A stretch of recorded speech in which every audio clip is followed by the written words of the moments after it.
Welcome to another exciting episode of Inner Peace, Better Health with your host, Sana. Now, today we have a truly inspiring guest with us, Reino Gevers. Listeners, before we start with the conversation, I would like to introduce a bit about my guest to all of you. Reino is a seasoned writer, consultant, and inspirational speaker who has dedicated his life to helping individuals and organizations achieve a harmonious integration of body, mind, and spirit. With a rich background in journalism and a deep connection to the ancient Camino de Santiago pilgrimage, Reno brings a wealth of wisdom and experience to our conversation. So, everyone, get ready to dive into the transformative practice of deep walking and discover how to align with your body, mind, and soul. So, let's quickly jump in. So, Reno, welcome to this show, and it's an absolute pleasure having you with us today. Great to be with you. Thank you. Lovely. Reno, so if you can start by explaining what exactly is deep walking and how it differs from regular walking. Great question. You see, everyone can take a walk in a park or a garden, but under deep walking, I understand going on a longer intentional walk. This can be a walk where, as we say on a pilgrimage, walking things off, or it can be a visionary walk.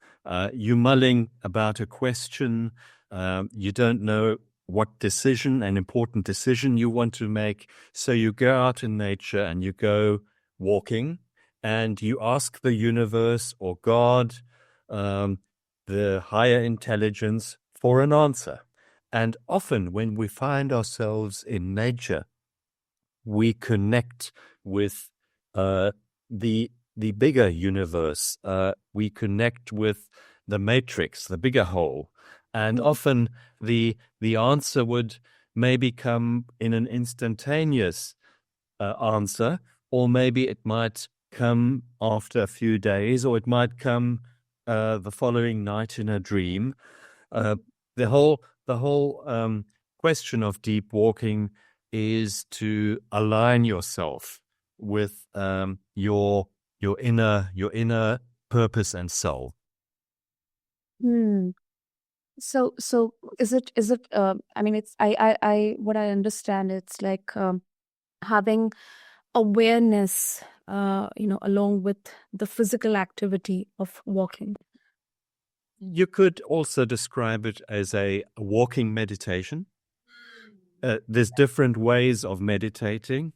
You can sit in your lotus position, or you can go out walking in nature and focusing on your inhaling and exhaling breath, and at the same time connecting to the sounds of nature, the birds, the aromas of the herbs around you, and whatever comes across on the path you're on.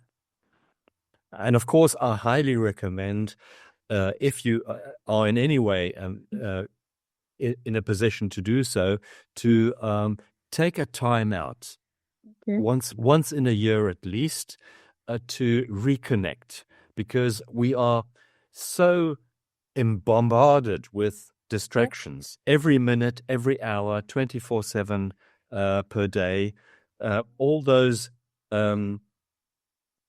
distractions pulling at our attention, and we need that time out, be it in a meditation, a silent room, or walking in nature, to reconnect.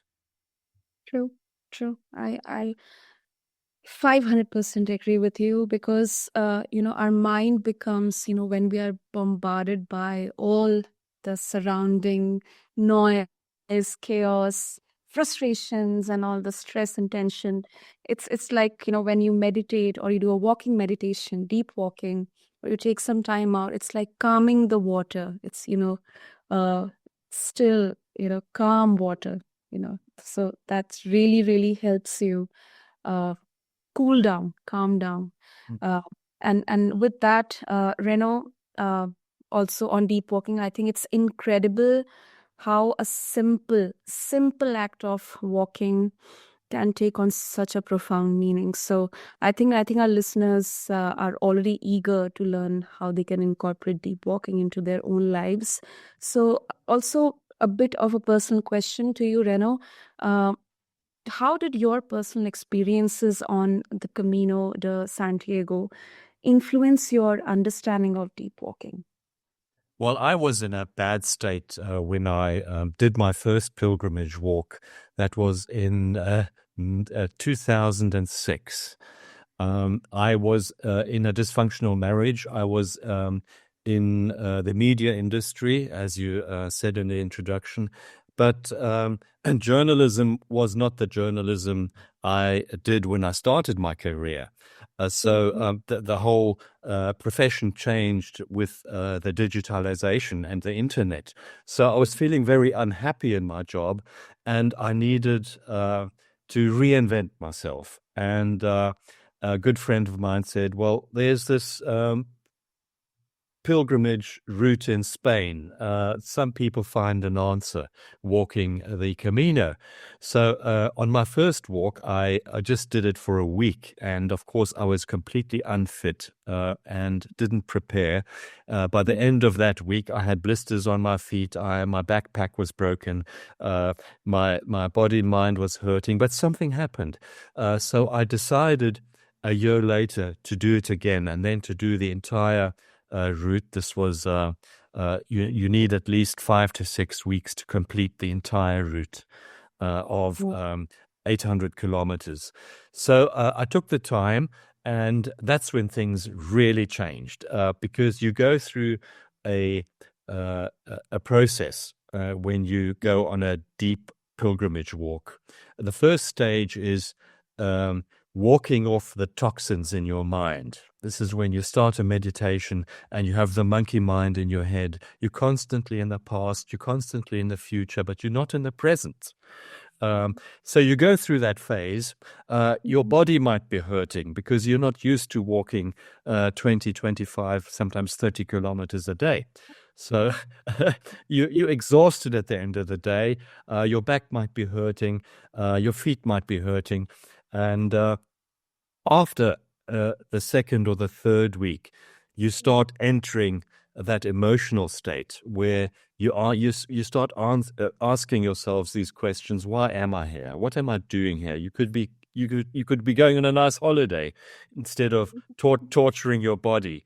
But in the final 3 weeks, that's when I, in my case, certainly felt things were really happening, where you you go into that flow of walking. Your body has readapted to that habit of going on a long daily walk, and I find that in that stage, that third stage, you have intense dreams, and sometimes I had recollections going back to my early childhood, to events many, many years ago. And I would have my ancestors, family members, long deceased, talk to me in dreams.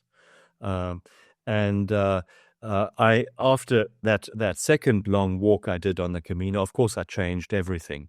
I decided to divorce my then wife, and I decided to then go into consultancy, into corporate health management, and to write about my experiences on these pilgrimage walks. And I did then publish my first novel on the Camino, called Walking on Edge, which is a compilation of the stories, the conversations I had with many of the pilgrims I met on the Camino.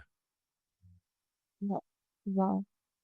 That's a lot of personal transformation you have had. And I think the 800 kilometers walk, I think it needs a lot of tenacity and resilience, uh, along with body, with mind as well. So I think listeners would also be very eager to know how deep walking helped you align your body, mind, and of course your soul. This almost happens automatically when you immerse yourself in nature for a longer period of time. And especially if you go on an ancient pilgrimage route, because many generations of pilgrims prior to those today have walked these ancient pilgrimage routes. And you don't, you have this famous one in Europe, of course, the Camino de Santiago, but you have well-known ones in India. You have the famous 100 Temple route in Japan. There are pilgrimage routes in Tibet, in Nepal, many places in the world that you can choose to walk. Yeah. And And I would really advise people to start off with smaller walks.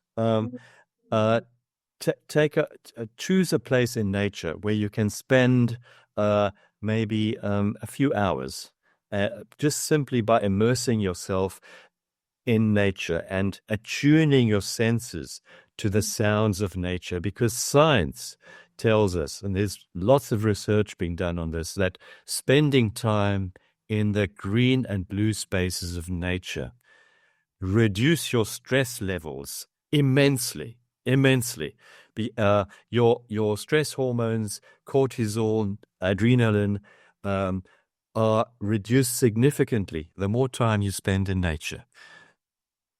True. And they really help balance your circadian rhythm and the hormones, and it can really, sustain you. You can have a good life, actually. So I think that's a very, very important insight, Reno. And also, um, how does mindfulness play a role in deep walking? And what benefits have you observed from this practice? Well, my personal favorite is to focus on breathing and aligning your breath with the steps you take. So you inhale and you exhale as you take a step forward. A very slow meditation that you can do in a nice spot, quiet spot where you won't be disturbed, or you can do it on the path you're walking. That's one way of doing it. The other way is to simply find a spot, maybe in front of a tree or next to a stream, and to simply sit there and to simply immerse yourself into the rhythm of nature. Okay. But I think from your journey, I can sense there has been a spiritual growth for you, and it's really inspiring to hear how your practice has shaped your perspective and relationships as well. So, for our listeners, what spiritual insights or lessons, I mean, if you can share, have you gained from your deep walking practice? Well, I grew up very religious, coming from a Protestant background, but the whole concept of religion is to believe, behave, and to belong to a certain faith. And what religion forgets is the becoming. And this is the spirituality, becoming who you really are, your authentic self. And there is no concept in spirituality. It is open, and you open your intuitiveness, your soul to whatever comes and to wherever the universe or God or the higher intelligence leads you. And sometimes you would have a concept in your mind of where you want to go, but then things inevitably turn out to be different, lead you onto a different path that you never thought of before. So I have learned on the pilgrimage routes to be more open to whatever comes and to train the mind to be more present to the whispers from the universe. And they do come. They might come from a fellow person walking the pilgrimage path who might give you an important insight with a word or a sentence, or you might meet an animal, and that animal would provoke some type of feeling within you where you would find an answer. Completely agree with you. Yeah, you were saying something, Reno, please.